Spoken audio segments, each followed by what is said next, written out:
Welcome to the Ryerson Negotiation Project. Our guest today is Dr. Marie Bountrogianni, Dean of the Raymond Chang School of Continuing Education at Ryerson University here in Toronto. Welcome to our program. Pleasure to be here, David.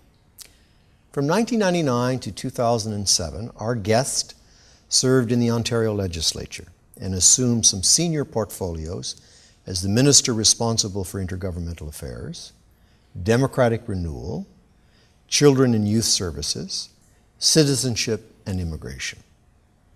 You were instrumental in negotiating a landmark federal-provincial agreement and introducing the Accessibility for Ontarians with Disabilities Act, which established Ontario as a world leader in accessibility.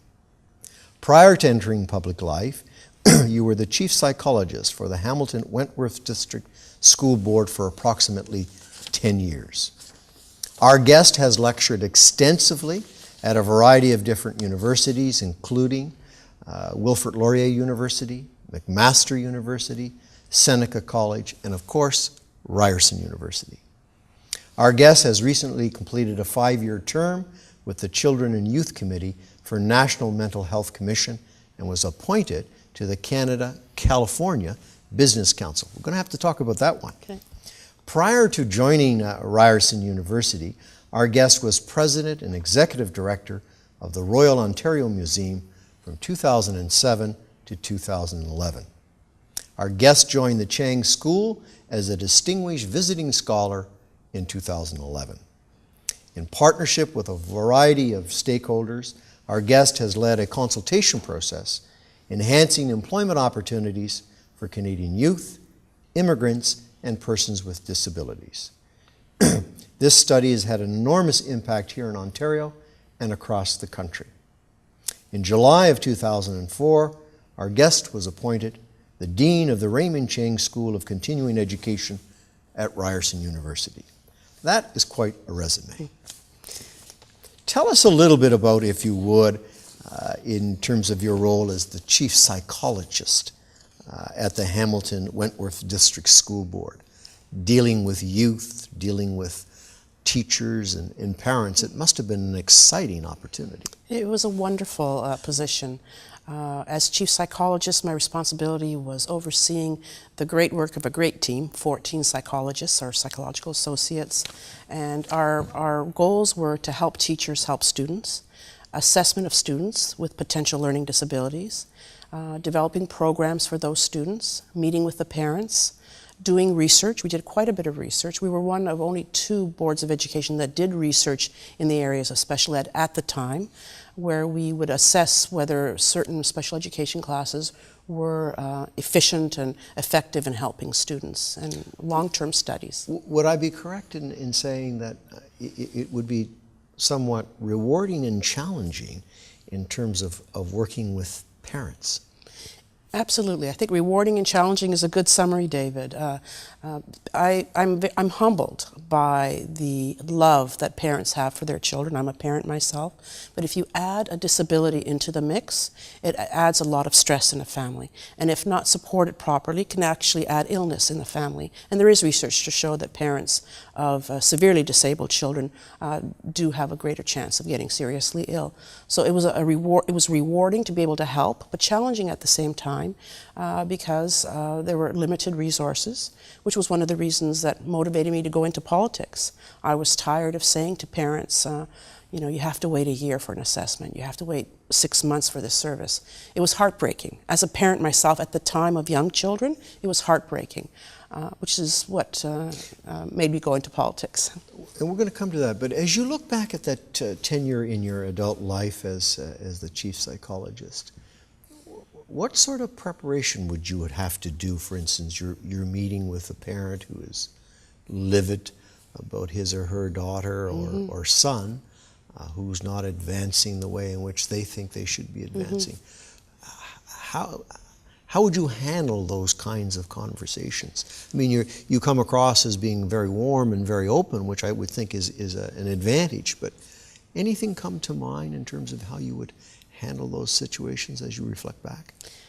99% of the time, it was a team effort where teachers, parents, students, and the psychology department and other colleagues, social workers, speech and language pathologists, worked together very well. There were occasionally, however, difficult situations where negotiation skills came in handy. I did have a mediation background, that came in handy. But the bottom line was we were advocates for the children. That is something that is dictated to us from our psychological association. That is something that if we didn't own that responsibility, we should not have been psychologists ever. So that was something. So you were grounded absolutely by being the advocate for the child in these situations. And therefore, that did require both negotiation and good people skills, because we had to work with teachers. Again, the great majority welcomed our advice. There were some difficult situations, and I'm not blaming anyone in particular, particularly if you have more than one difficult situation in the classroom. It is challenging for a teacher, but the bottom line was we were advocates for the children, for the students. What's the biggest takeaway you would have after doing 10 years as the chief psychologist?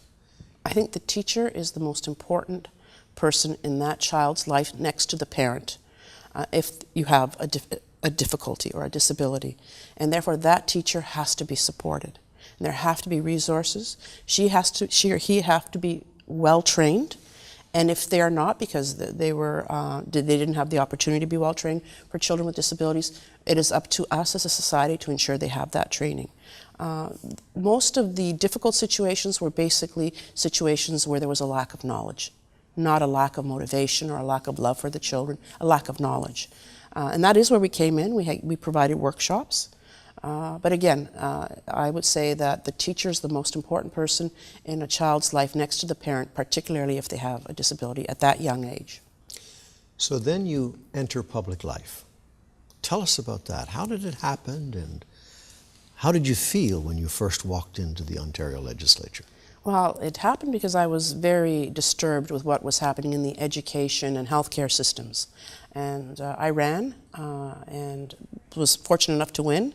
And how I felt when I first walked into the legislature, I felt like a child. I was in awe of the place. I had never been there before, except maybe decades before on a school trip, but I couldn't remember.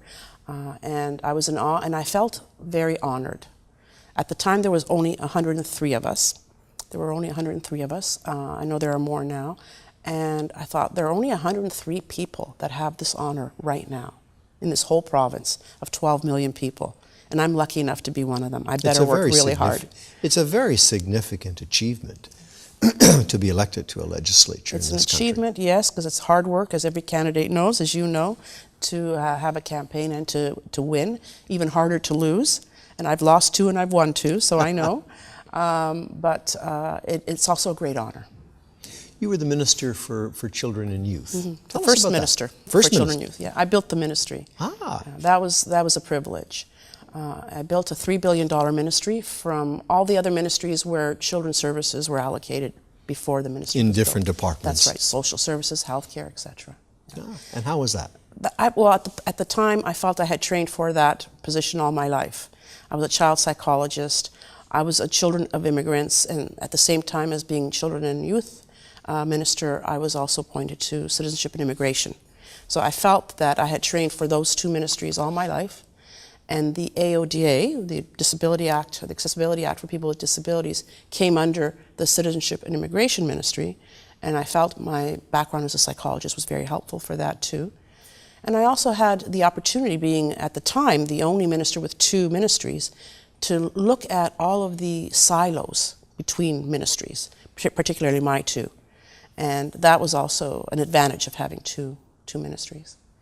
So how did you deal with some of the more challenging and difficult people on different issues? What was your mode of operation? I always give people the benefit of the doubt for as long as I can, and hope that whatever the issue is will be resolved. If not, however, I guess I carry with me the advocacy goal that I did as a psychologist. And therefore, I had 2 million Ontario children that I was advocate of. And that's how I felt as children's minister. And at the same time I was developing the AODA, I felt the responsibility of the millions of people, not only in Ontario, but in Canada, because Ontario is a leader in the country, I felt that responsibility as well. So if everything else is exhausted and people continue to defy the minister's instruction, then there, as you know, there are procedures for that, and they're followed, disciplinary procedures. Did humor play a role in your success? And it still does. Humor has to play a role I think, in any leadership role. First of all, it relaxes your team immediately, shows them that you're human. Therefore, they can be human. We all make mistakes. We can all laugh at ourselves. And humor absolutely played a major role in surviving the political life. And it plays still a role today in assisting and being a leader. So tell us, in terms of your political responsibilities, you would have interfacing with senior public servants. Yes. Other ministers around the cabinet table, elected representatives from the legislature, and your constituents. Right. From a negotiator's point of view, that's multi-party. So how did you balance all of these different balls that you had and had to perform, plus being in the spotlight of the media? First, and I also want to add that for the first 2 years, I was also a regional minister. There were 5 regional ministers in Ontario, and as you know, that means you have responsibility for a whole section of the province. So any requests, whether from the opposition or from your own government MPPs, go through you. So that was almost like a third ministry, and it was, and I had one. And time sensitive as well. Absolutely, time sensitive. And at the time, on a personal level, I had one child entering university and one still in high school. And there's a great deal of responsibility and negotiation in raising children. First, having a strong team helps. And at the time, we were able to hire our own team.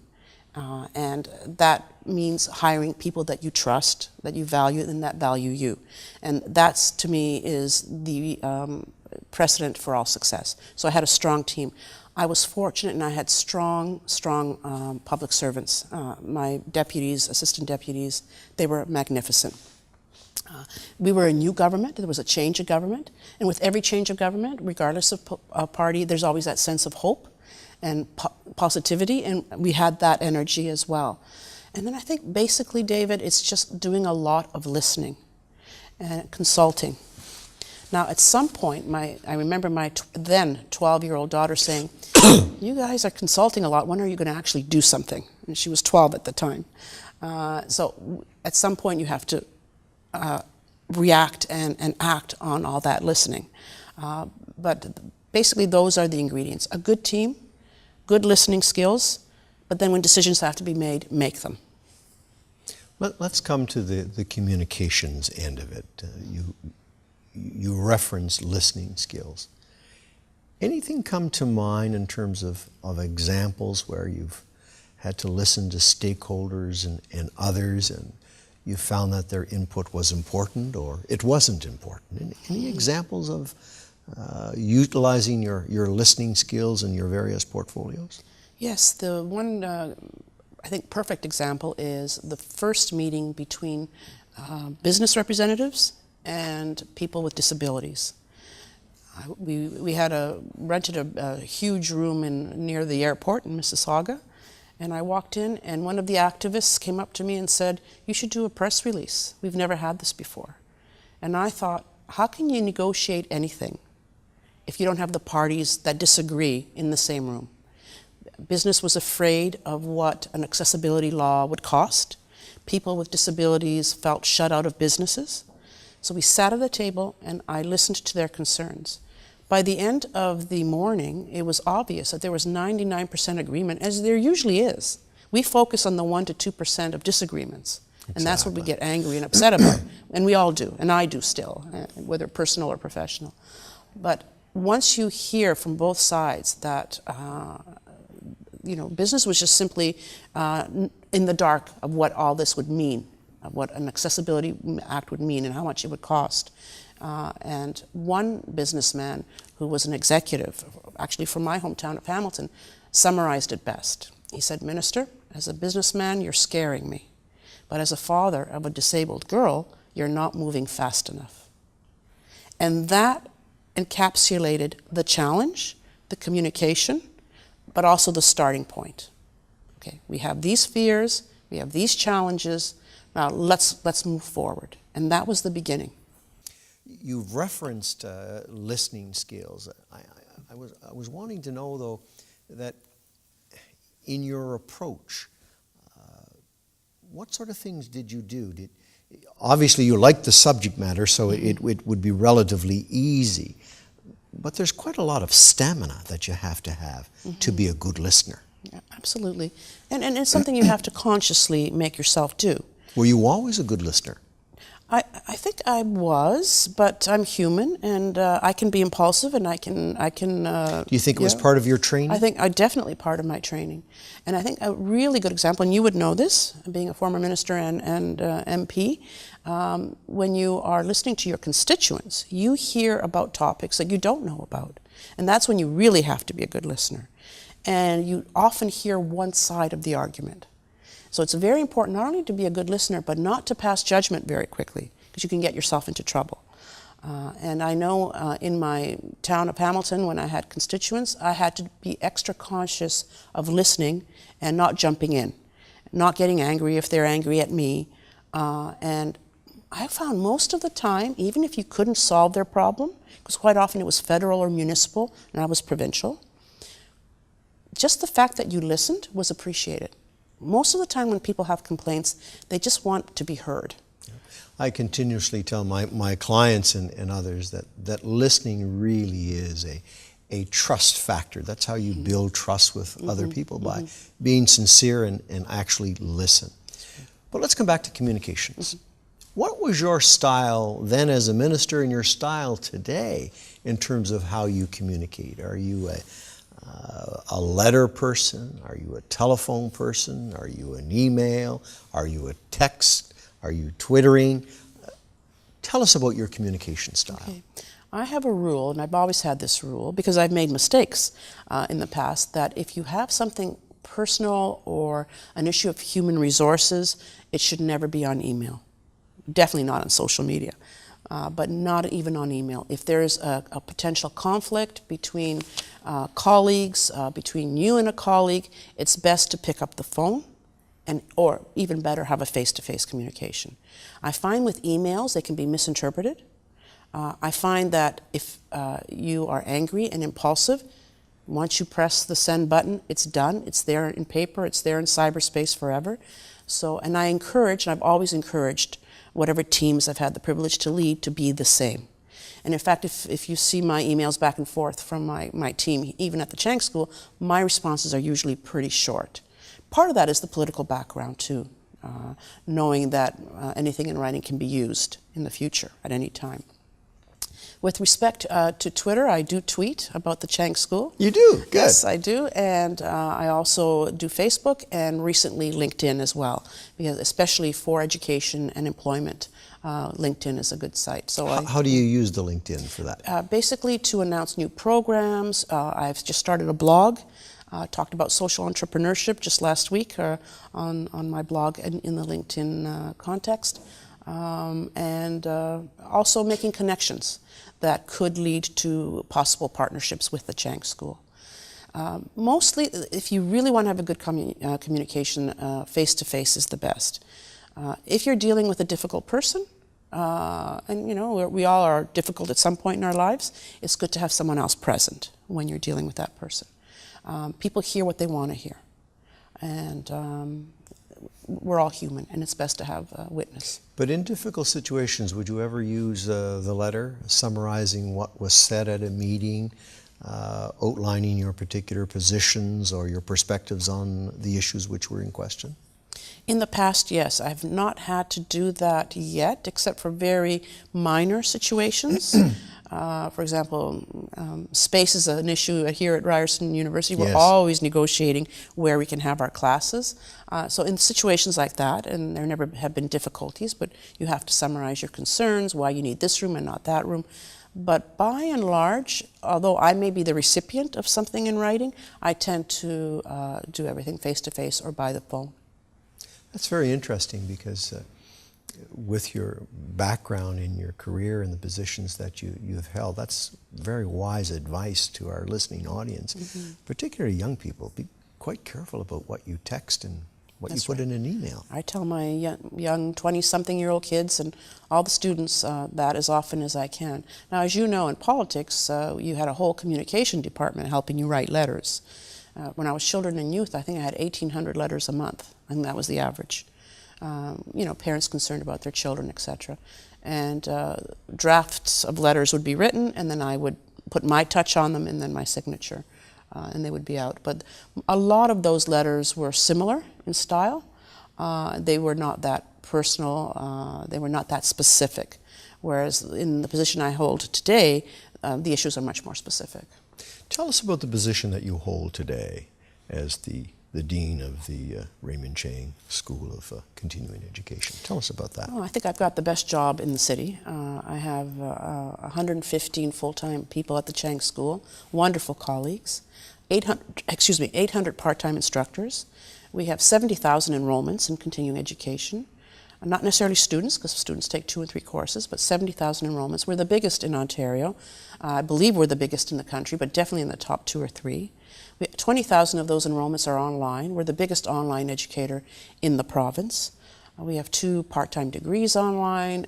We have many certificates online. It's just an amazing place to work. Tell us about the mandate that you have, and how did you get that mandate?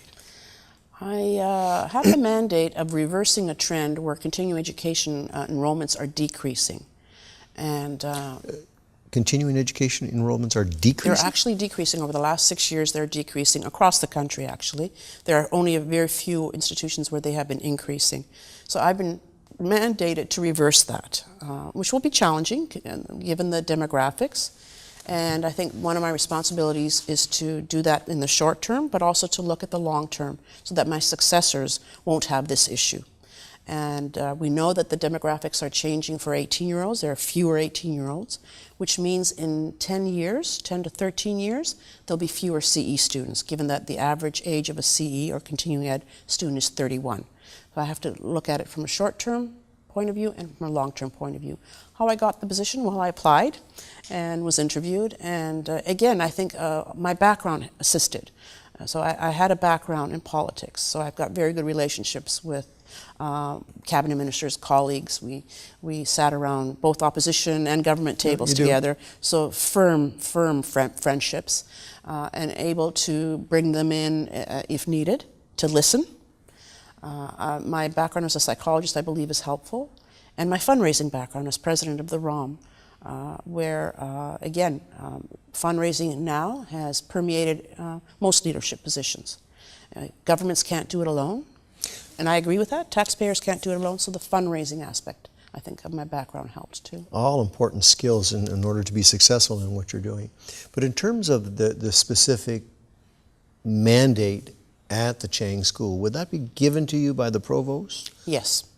Would there be consultations with him? Would he discuss this with you, or is it here, this is your job, move on?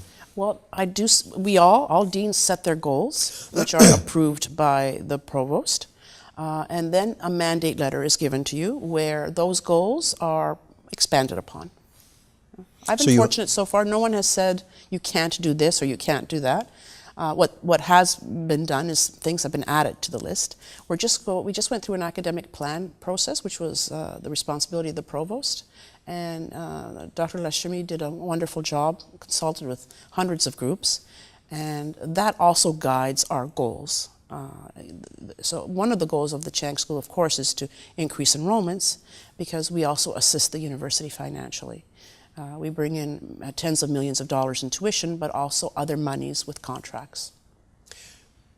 Can you elaborate a little bit more as to why enrollments are going down in with continuing education? Well, we are actually studying that right now.